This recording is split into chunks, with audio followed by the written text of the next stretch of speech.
Good morning, traders. Welcome to the Elliott Wave Street weekly update. Today we're going to cover the wave counts on the Aussie dollar, the NASDAQ futures, and gold.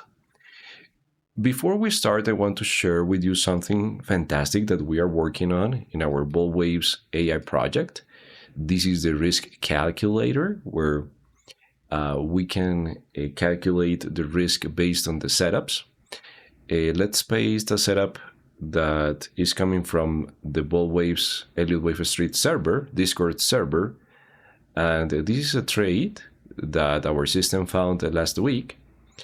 And all the trades are posted in this format in the Discord server. But if we paste in this calculator, here we're setting a funded account. We can go with the funded account mode or not, right? That it doesn't matter. Let's make the exercise with the funded account. $5,000, let's say a small, tiny account, 8% max drawdown. So it's going to set all the things below. We can change the lot size. Standard, mini, micro also works for futures as well. And let's go with micro contracts, for example. The account size and everything, calculate the risk. We only need to paste the trading plan and it's going to show us the rest. Of course, we need to input the account size and the risk. And here shows all the stats of the trade, the contracts, the lot, the number of lots that we can use in the trade, the risk amount, the value per point, and the loss, $12, and the profit, the potential profit. And if we have activated the funded account analysis, it's going to show us more statistics and the number of consecutive trades that we need in order to breach the account, consecutive losses. If we increase the risk, here we have it at 0.25%. Let's go to 5%, something crazy. Look, here says, hey, you only need one trade to lose your account. So aggressive. Right? So here you can track your risk. This tool is part of our membership, of the Elliott Wave Street membership, and also the trading plans. Quite interesting. Okay, so now traders, let's talk about the fundamentals for the week. Last week, the employment was good, the inflation was good, was lower than expected. Over the weekend, we got a revision of close of 1 million negative jobs during 2025.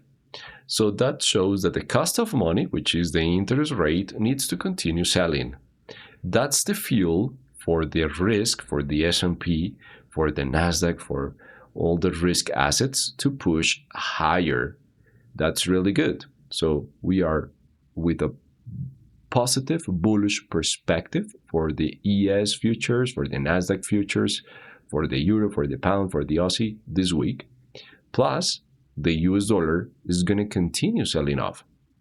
And this fundamental chart, in matter of minutes, we can know exactly the status of the economy. This is part of our indicator. Now, let's go to the Aussie dollar. So today, traders, we're looking. Today's holiday in the US, so we are not trading today, but we are waiting for the end of the second wave in order to buy it and start following the wave 3. A common question that I get all the time is how to find the end of the wave.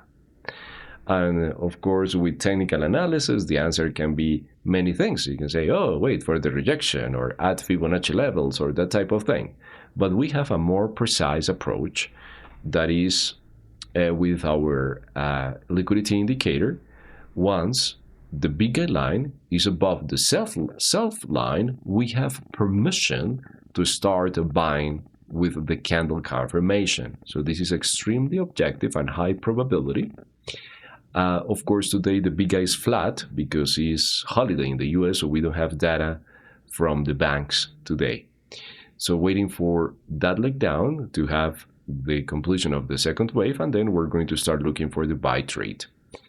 The NASDAQ futures, NQ, we are this week we're looking for the completion of the second wave. Today's holiday, the futures are open till noon. But look here, we are seeing the accumulation.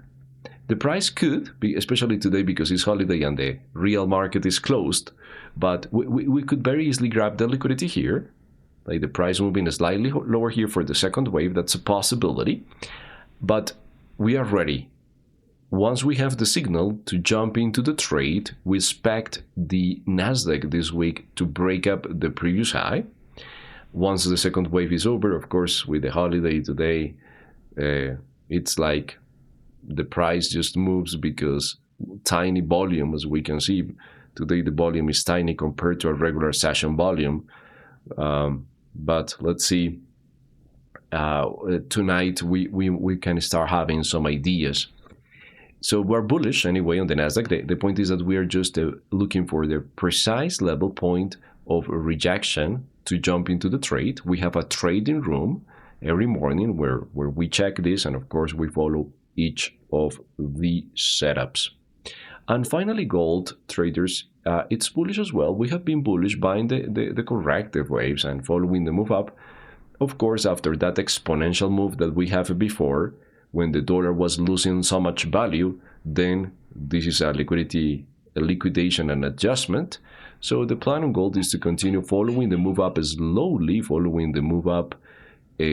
slowly, and just continue with this trend direction, and we are likely to go back to the previous highs, but at a slower pace. That roughly is going to be the plan on gold. So if you want to participate in our project, we are doing great things. If you want to be part of the community, we have here the Elliott Wave Street membership. So under the ElliottWaveStreet.com, go to the membership, and here pick your plan. I recommend the Elite Access because there you will have access to the Bold Waves AI tools, the trading plans on the Discord, the live trading room, the recording of the live trading room, the wave counts updated every morning, and also during the afternoon in the Discord we updated the hourly chart, the Trading Academy. So you are going to get a lot of value here. So explore this website, this page on the website, and have a fantastic start of your trading week. Take care. Bye-bye.